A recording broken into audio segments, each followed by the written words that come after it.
प्यारे विद्यार्थियों, आप सभी को मेरा नमस्कार। मैं डॉक्टर नेमीचंद कुमावत, सहायक आचार्य हिंदी विषय, राजकीय महाविद्यालय की आपके एस बी ए पार्ट सेकेंड विषय हिंदी साहित्य के प्रथम प्रश्न पत्र की आज की इस ऑनलाइन कक्षा में मैं आप सभी का हार्दिक अभिनंदन और स्वागत करता हूं।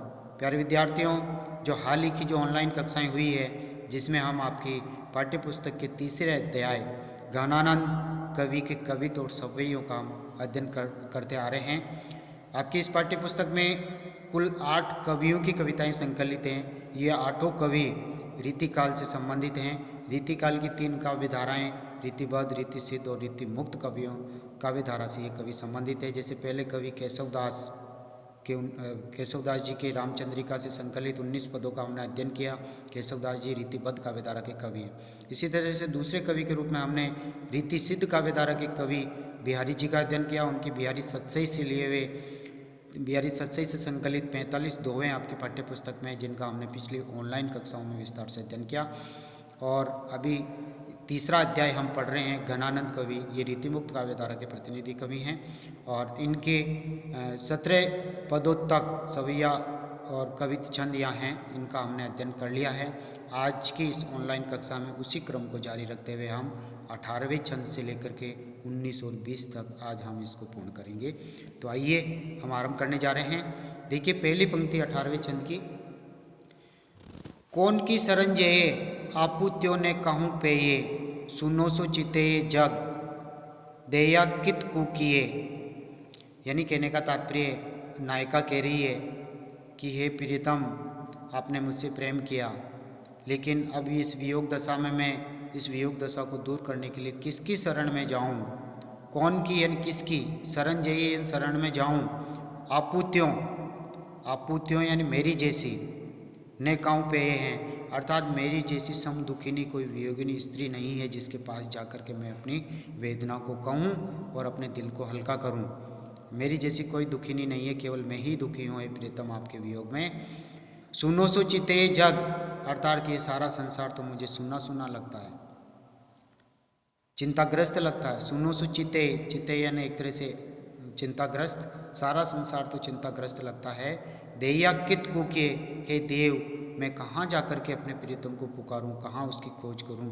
कहाँ कुके यानी पुकार लगाना, देया यानी देव, कित यानी कहाँ। हे प्रियतम, हे देव, हे भाग्य, मैं कहाँ जाकर के अपने प्रियतम को खोजूं, ढूंढूं। ये सारा संसार तो मुझे चिंताग्रस्त और सुना सुना लगता है, लेकिन मैं किसकी शरण में जाऊं, क्योंकि मेरी जैसी समदुखिनी कोई स्त्री है ही नहीं जहां जाकर के मैं अपनी पीड़ा बता दूं और उनकी पीड़ा को सुन करके कम कर दूं। सोचनी समय यानी सोचनी यानी चिंता करना, समय यानी समान, अर्थात कारण निरंतर चिंता करते रहने के कारण मति हेरत और बुद्धि खो जाती है। यानी लगातार हे प्रियतम आपसे मिलने की चिंता करने के कारण मेरी बुद्धि भी उसी में खो जाती है। हीरे उर, और मेरा हृदय भी उन्हीं बातों में खो जाता, आपकी पूर्व स्मृतियों में खो जाता है कि प्रियतम कब आएंगे, कब दर्शन देंगे, कब मेरी वियोग वेदना शांत होगी। आंसुनी विजय, और उस वियोग वेदना के कारण लगातार आंसू गिरते रहते हैं, मैं आंसुओं में भीगती रहती हूँ। ताप ते तन सूखिए, और वियोग वेदना की अग्नि से ताप के कारण लगातार मेरा तन यानी शरीर सूखिए यानी सूखता जा रहा है। क्यों करी बीते, अर्थात कैसे करके, क्यों करी बीते या कैसे करके मैं इन दिनों को बिताऊं, आपके आगमन तक मैं इंतजार करूं। कैसे कहाँ दो रीते मन, अर्थात ऐसी कौन सी विधि, ऐसा कौन सा तरीका है जिससे मैं इस वियोग वेदना की चिंता से मुक्त हो जाऊं। अर्थात ऐसा कौन सा उपाय है, रीते यानी खाली करना, मन यानी मन को, अर्थात इन चिंताओं से मेरे मन को मैं मुक्त कर दूं, खाली कर दूं। ऐसा कौन सा उपाय है, कोई तो मुझे बताओ। इन दिनों को, वियोग के दिनों को मैं कैसे बिताऊं। बिना जान प्यारे कब जीवन ते चूकिए, बिना जान प्यारे, हे प्रियतम, आपके दर्शन के बिना, आपके मिलने के बिना पता नहीं इस जीवन से मैं कब चूक जाऊं, यानी ये जीवन कब समाप्त हो जाए। आप दर्शन दे पाएंगे या नहीं भी, कैसे इस जीवन को समाप्त करूं। बनी कठिन महामोही घन आनंदियों, अर्थात मेरे लिए तो कठिन स्थिति बनी हुई है, विकट दशा मेरी, मैं इस वियोग दशा में पूरी तरह से मारा भी तो नहीं जाता, अर्थात आपके दर्शनों की प्यास में मेरे प्राण अटके हुए हैं। पूरी तरह से मरणासन स्थिति है, लेकिन मरा भी नहीं जाता, प्राण भी साथ नहीं दे रहे हैं। मोहि घन आनंद यो मीचो मरी गई, मीचो यानी मृत्यु, मेरे लिए तो मृत्यु भी मर गई है, यमराज भी मर गया, वो भी मेरे प्राण लेने के लिए नहीं आते हैं। आसुरों ने चित ढूकिए, आसुरो यानी सहारा, अर्थात अब मेरा कहीं अन्यत्र जाने का सहारा भी नहीं है, आपकी शरण के सिवाय मेरे लिए और कोई शरणदाता नहीं है। हे प्रियतम, कहाँ जा कर के मैं शरण लेऊँ, बस आप जल्दी से दर्शन दे दीजिए, जल्दी से मिलने के लिए आ जाइए और मेरी वियोग वेदना को शांत कर दीजिए। और अगला 19वां पद है, पीरी परी दह चीनी, पीरी परी अर्थात मेरा शरीर जो है पीला पड़ गया। वैसे इस पद को देखा जाए तो इसमें ऐसा है कि नायिका की एक दूती संदेश वाहक वो नायक के पास आकर के नायक से उस नायिका की वियोग वेदना का वर्णन कर रही है, ताकि ये नायक उसकी वियोग वेदना, उसकी दुखी और पीड़ित स्थिति को देख करके उससे मिलने चले जाए। तो नायिका की दूती कहती है कि मेरी सखी जो है यानी आपकी प्रेमिका पीरी परी, उसकी वियोग वेदना के कारण, वीरे संताप के कारण उसका शरीर पीला पड़ गया। पीरियन पीला, परियन पड़ गया, दहयन शरीर, चीनी राजती, चीनियन क्षीण होना, दुर्बल होना, अर्थात एक तरह से उसका शरीर बिल्कुल दुर्बल कृशकाय हो गया है, कमजोर हो गया है। राजती सने भिनी, फिर भी वे अत्यधिक सुंदर, राजती शोभित हो रही है, सने यानी प्रेम से, भिनी अनसिक्त, फिर भी वे उसका रूप सौंदर्य अभी भी फीका नहीं पड़ा है, एकदम बिल्कुल सुंदर लगती है, जैसे प्रेम सागर में उसको डुबोया हो।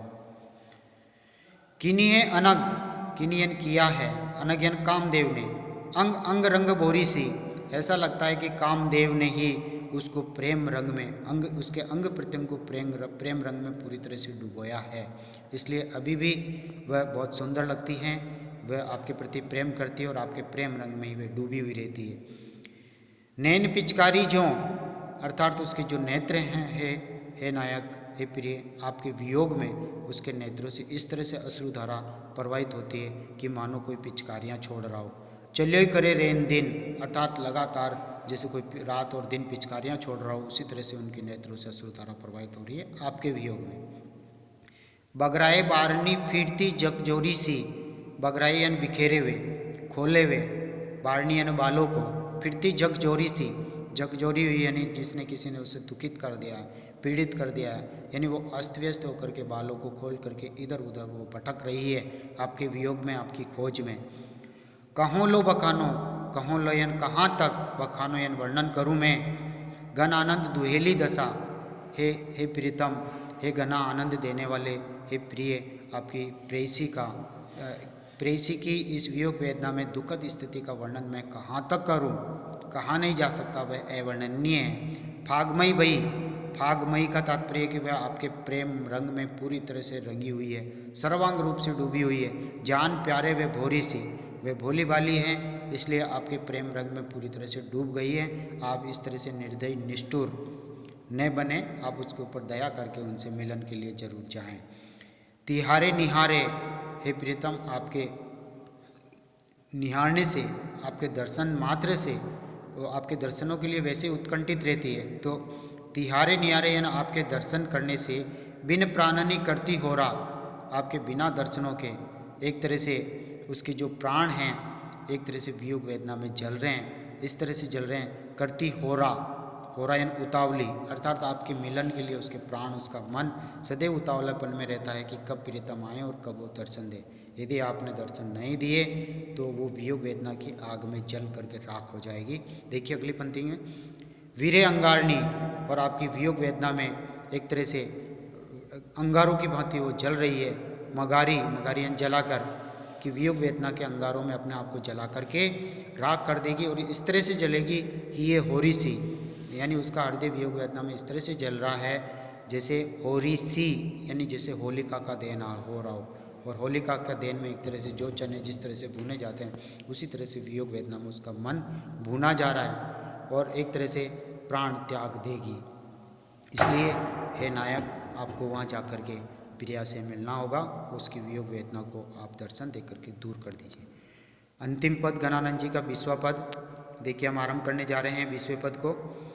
20वां पद है, निस्द्योंस खरी और मांझ अरी, निस्द्योंस यानी रात और दिन, खरी यानी अच्छी तरह से, उर मांझेन हृदय उरियन हृदय मांझेन मध्य में अरियन अड़ी हुई है।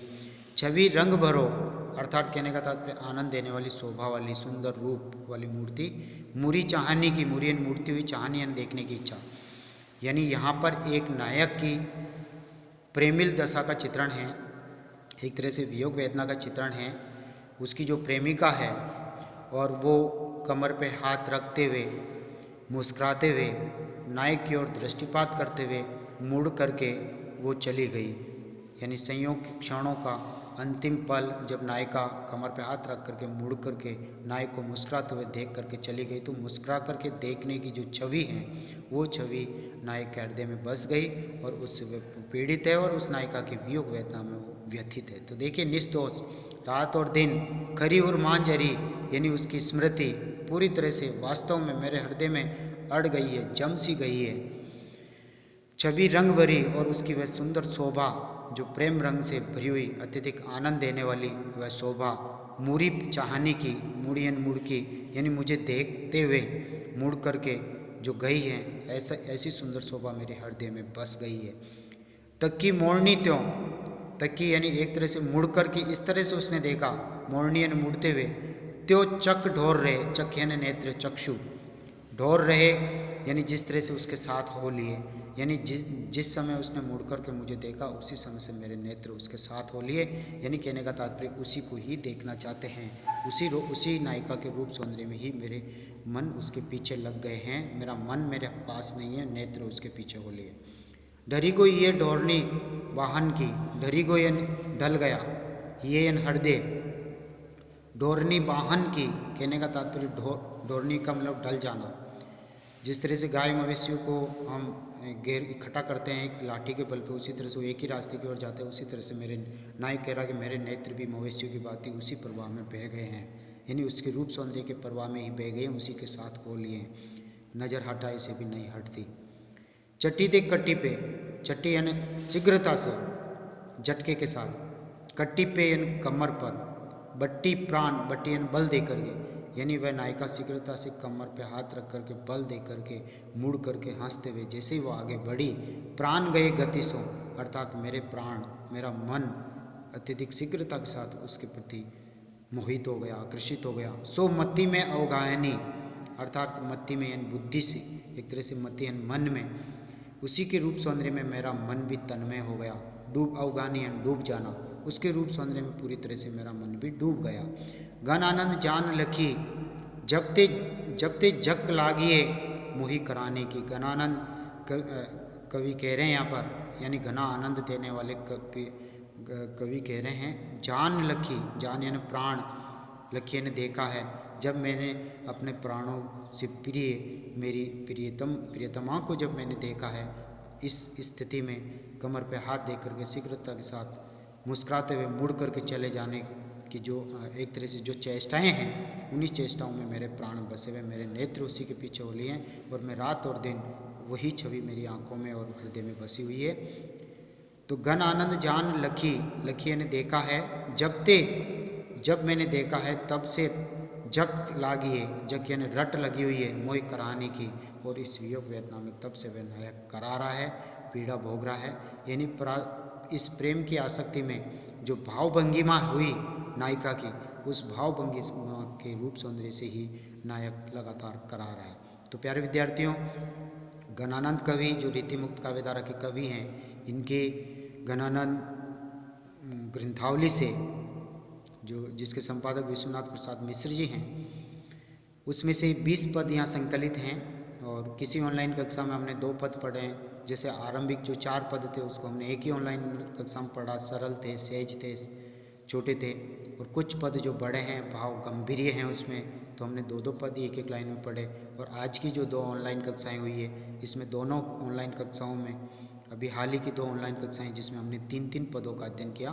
तो इस पद के साथ ही 20वें पद के साथ ही आपका ये तीसरा अध्याय घनानंद भी पूर्ण होता है और अगली ऑनलाइन कक्षा में हम चौथे अध्याय से आरंभ करेंगे। तो प्यारे विद्यार्थियों, जो पहली बार इन यूट्यूब चैनल पर इन वीडियोज़ को देख रहे हैं तो इन्हें लाइक ज़रूर करें और कॉलेज के यूट्यूब चैनल को सब्सक्राइब ज़रूर करें, क्योंकि सब्सक्राइब करने पर ही महाविद्यालय में आपकी ऑनलाइन उपस्थिति सुनिश्चित हो सकेगी। तो प्यारे विद्यार्थियों, तब तक के लिए आपको बहुत बहुत धन्यवाद। जय हिंद, जय भारत, थैंक यू।